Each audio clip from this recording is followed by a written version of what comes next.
Hello again everybody, it's time for our story, The Folk of the Faraway Tree, and we're looking at chapter 6 of our story today. Now last week I asked you to think about what the last chapter, what fairy tale it was about, and if I show you, the fairy tale, if you got it right, was Jack and the Beanstalk. It was called Off to Jack and the Beanstalk, so well done if you got that right and if you managed to read the story of Jack and the Beanstalk as well.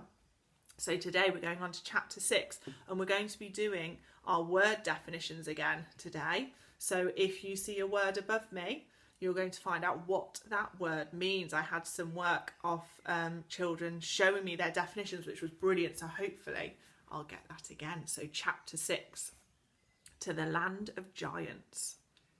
Everyone watched the ground where Jack had buried the beans. At first nothing happened. Then a sort of little hill came, as if a mole was working there. The hill split, and up came some beanstalks, putting out 2 bean leaves. The other leaf sprang from the centre of the stalk and pointed upwards.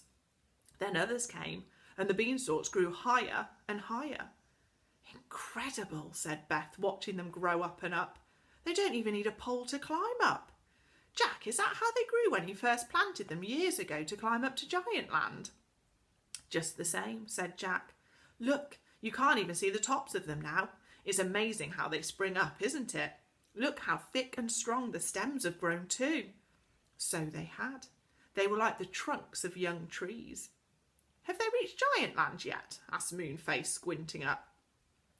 Can't tell till you climb up, said Jack. I'd come with you, but I've got visitors coming, and the princess isn't pleased if I'm not there to greet them, so I'd better go now. He shook hands politely all around and was very pleased when the saucepan man presented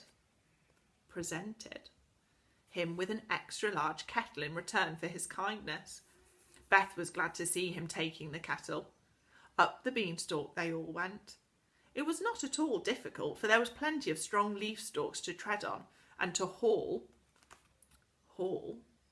themselves up by. You can see here a picture the beanstalk that they're going to travel up. But it did seem a very, very long way to the top. I think we're going to the moon, said Joe, panting. We'll see the man in the moon peeping at us over the top. But they didn't go to the moon. They went to Giant Land, of course, because the beans never grew to anywhere else.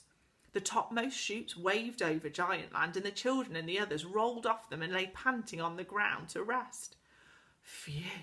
I couldn't have climbed any further, said Beth, trying to get her breath. Oh my, whatever's that, Joe? It's an earthquake, called Franny. Can't you feel the earth trembling and quaking? Here's a mountain coming on top of us, shouted Joe, and pulled Beth and Franny down a nearby hole. Saucepan peered down, laughing. No earthquake and no mountain, he said.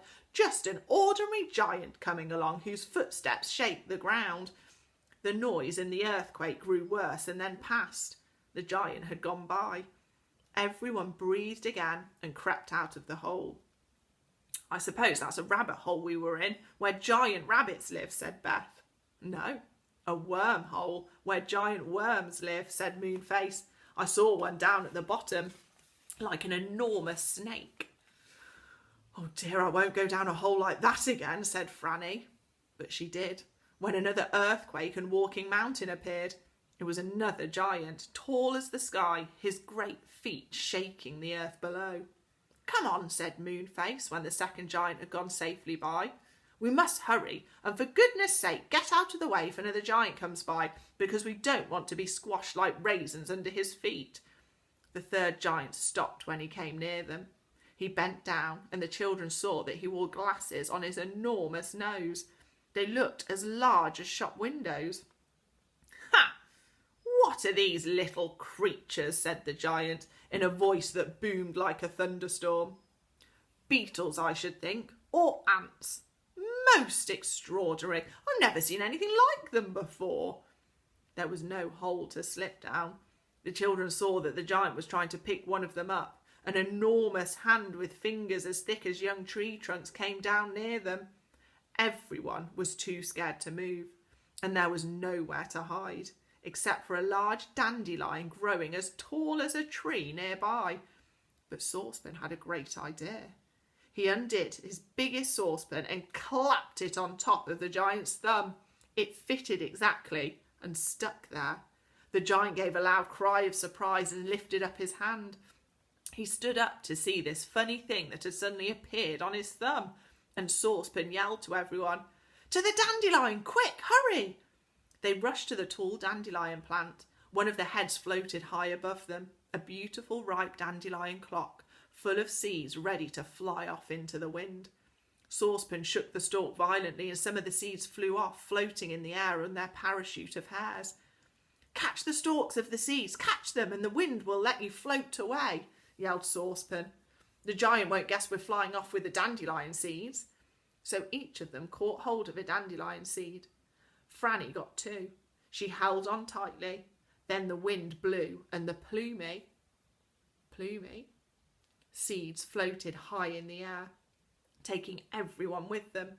They saw the giant kneel down on the ground to look for the funny creatures that had put the saucepan on his thumb.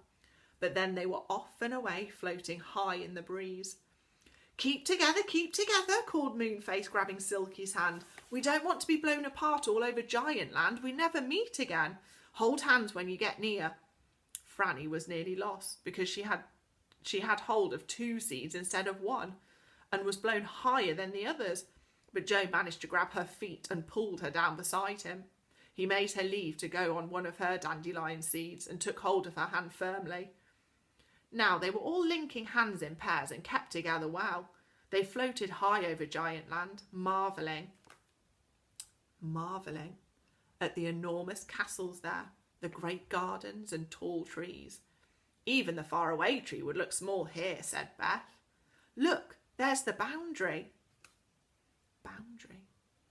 "Between the land of marvels and Giant Land," cried Saucepan suddenly, almost letting go of his dandelion seed in his excitement. "I'd no idea we'd get there so soon." "What, a wall?" It was indeed a marvellous wall. It rose steadily up so high that it seemed to have no end, and it shimmered and shook as if it was made of water. "It's a magic wall," said Saucepan. "I remember seeing it before. No giant can get in or out, over or under it, because it's painted with giant-proof paint." "What's that?" said Joe, shouting. "Giant-proof paint. It can only be bought in the land of marvels," explained Saucepan. "Anything painted with it keeps giants away, just like the smell of camphor keeps moths away.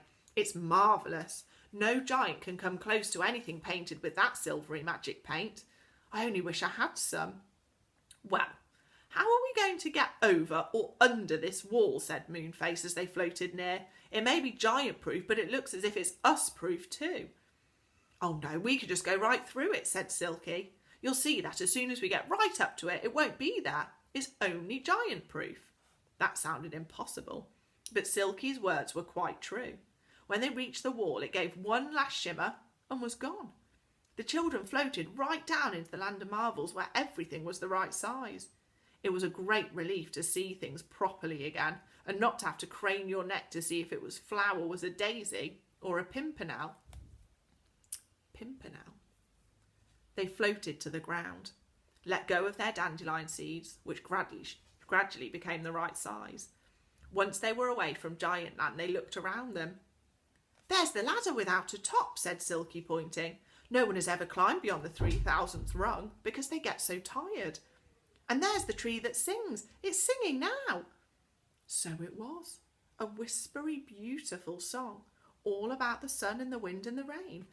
The children could understand it perfectly, although the tree did not use any words they knew. It just stood there and poured out its song in tree language. "I could listen to that for ages," said Joe. "But we really must get on.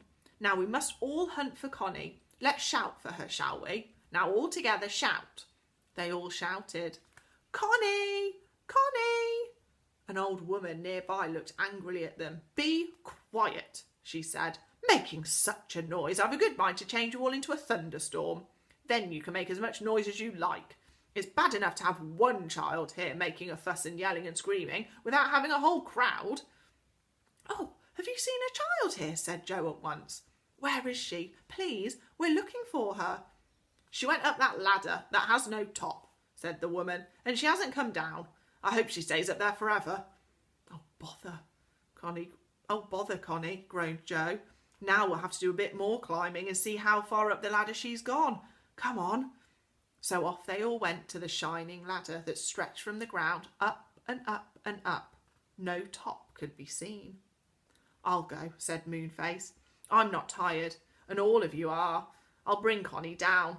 I doubt if she's gone farther than the 100th rung. Rung. He went up the ladder, and the others sat down at the bottom waiting. They waited, and they waited. Why didn't Moonface come back? That's the end of chapter 6. So remember, you're finding the definitions of the words that have come up above my head, and I'd love to see them when they're done, so please email me. Thank you for listening again. Bye, everybody.